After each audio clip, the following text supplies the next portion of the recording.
गावामध्ये प्रमुख प्रचारासाठी गेले तर लोक पुढे यायला घाबरायचे. काही लोक प्रचारासाठी सुरुवातीला आले आणि नंतर गायब झाले.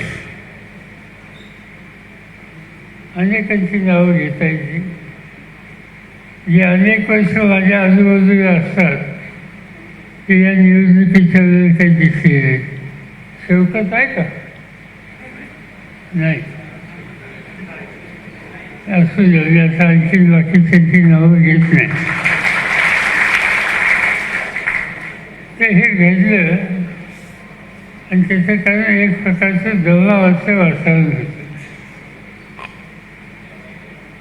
पण मी याच्यापूर्वी सांगितलं की या देशामध्ये आम्ही राजकारणात असलेल्या लोकांच्या पेक्षा सुद्धा देशाच्या लोकशाहीच्या बद्दलची आस्था ही तुम्हा सामान्य लोकांना जास्त आहे. तुम्ही बोलत नाही, दाखवत नाही, पण मनात जे असेल ते करतं. आणि कालच्या लोकसभेच्या निवडणुकीमध्ये ज्या पद्धतीनं सुप्रियाताईला तुम्ही मतदान केलं त्याच्यातनं गोष्ट स्वच्छ झाली की तुमच्या मनात अंतःकरणात काय होतं ते करायला तुम्ही काही मागं पुढं पाहिलं नाही. शांत म्हणून जाऊन वचन दाबलं आणि त्याचा परिणाम आज फार मोठ्या मताने 1,00,000 मतानं आज आपली योजना आली आणि याच्यामध्ये बारामती तालुक्याचा पहिला नंबर होता. आणि त्या पहिल्या नंबरमध्ये नेहमीप्रमाणे सगळ्यात जास्त वाटा हा जिल्ह्यात भागाचा होता. आज खरं म्हणजे तर सुफियांना सुद्धा या ठिकाणी यायचं होतं, पण त्यांचा मुलगा हा इंग्रजीला शिकत होता. तो पदवीधर झाला आणि त्याच्या पदवीधरणाचा कार्यक्रम आज आहे आणि त्यामुळे त्या मुलाच्या कार्यक्रमाच्यासाठी त्यांना लंडनला जाणं योग्य होतं आणि म्हणून ते या ठिकाणी येऊ शकले नाही. पण त्यांचं काम झाल्याच्या नंतर येथील तुम्हाला भेटतील आणि तुमच्या कामात लक्ष घालतील याच्याबद्दल माझ्या मनात शंका नाही. जी काही निवेदनं मी बघितली त्याच्यामध्ये जास्तीत जास्त निवेदनं पाणी या प्रश्नाच्यासाठी आहे. आपण जनाई शेताची योजना केली, त्याच्यामध्ये काही तलाव भरण्याचा कार्यक्रम घेतला, काही तलावांना फायदा मिळाला, काहींना मिळाला नाही.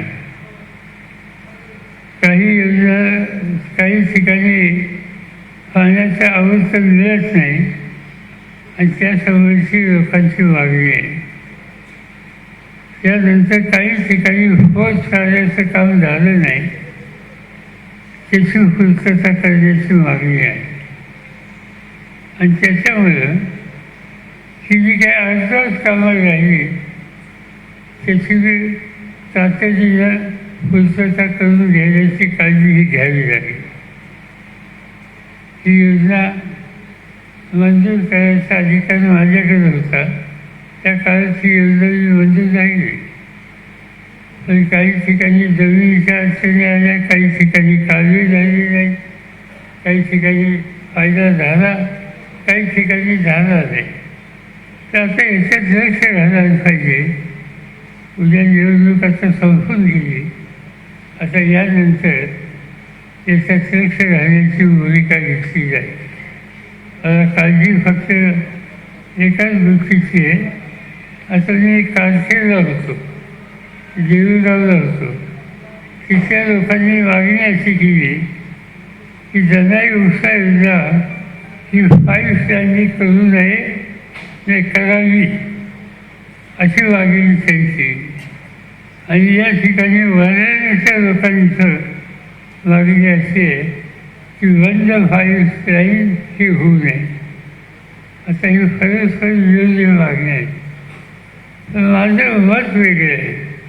माझं मत पाटाची पाणी देणं याच्यात थोडं नुकसान होतं, पण पाटाची पाणी देणं त्याच्यामुळे आजूबाजूच्या विहिरीची पाण्याची पातळी ही वाढते आणि त्यामुळे त्या विहिरीला अधिक पाणी लागण्याची शक्यता आहे. त्याचा निकाल हा एकत्र बसून घ्यावा लागेल. दुसरी एक मागणी या ठिकाणी दिसते की आपण आपल्या भागामध्ये दुधाचा धंदा वाढवला. मला माहिती नाही सोफ्याला आणि सोफ्याखालच्या वाड्यामध्ये दुधाचं कलेक्शन किती होतं माहिती आहे तुला?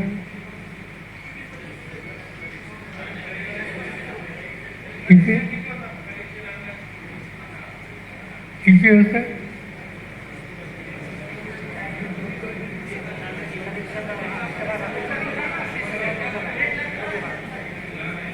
ते सांगतात सोफे भागात 30,000 लिटर हे कलेक्शन होतं. हा धंदा मुद्दाम आपण वाढवला. त्या दुधाची खरेदी करून दुधावर प्रक्रिया करणारे 3 कारखाने आपण बारामतीला काढले. तुम्ही नाव ऐकलं असेल डायनॅमिक्स म्हणून. तर डायनॅमिक्समध्ये जवळपास दुधाची खरेदी होते, त्याची पावडर केली जाते. एक इटालियन कंपनी आम्ही आणली, तिचं नाव फेरेरो रोसे. त्यापासून चॉकलेट केले जातात.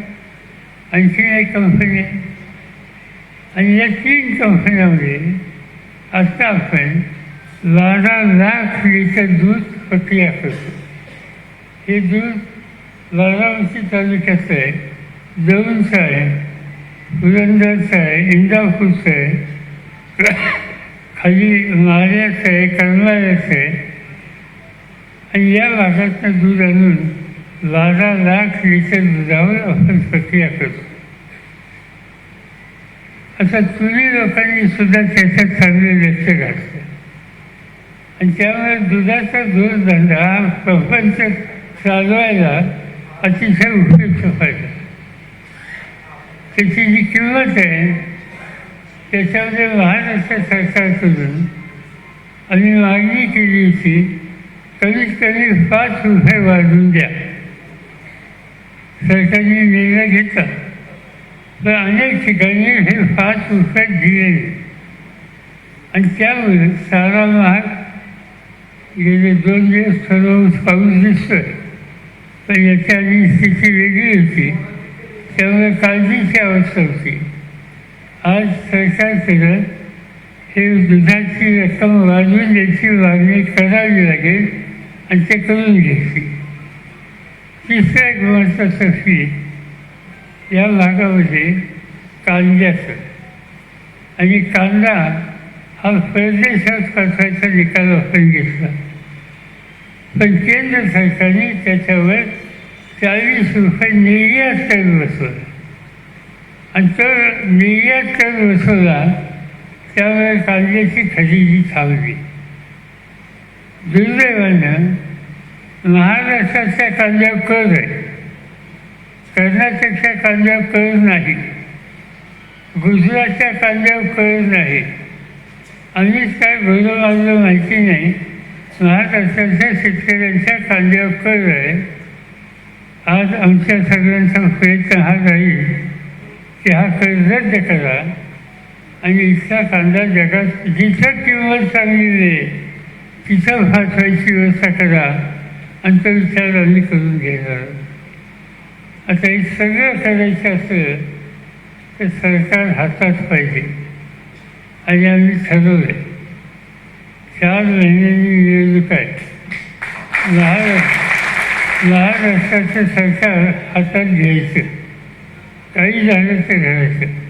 आणि हा कांद्याचा प्रश्न असो, पाण्याचा प्रश्न असो, दुधाच्या भावाचा प्रश्न असो, तो कसा सुचत नाही हे बघू. एवढंच मी तुम्हाला या ठिकाणी सांगू इच्छितो. मी काय अधिक बोलण्याच्यासाठी या ठिकाणी आलो नाही. कालच्या निवडणुकीमध्ये तुम्ही फार उत्तम केलं, उत्तम काम केलं. तुम्ही बोललं नाही, पण नेमकं कोणतं वचन दाबायचं याचा विचार तुम्ही केला आणि एक विचार निर्माण केला. हे कर्तृत्व तुम्ही दाखवलं. तुम्ही तुमचं काम केलं आहे. 4 महिन्याने होणाऱ्या विधानसभेचं काम करा आणि बाकीच्या कामाचं ओझं माझ्या खांद्यावर टाका. ते कसं करायचं हे मी योजना त्या ठिकाणी सांगतो आणि आणखी काही ठिकाणी जायचं आहे. त्यामुळे अधिक वेळ न घेता तुम्हा सगळ्यांची या ठिकाणी निरोप आहे. एबीपी माझा, उघडा डोळे बघा नीट.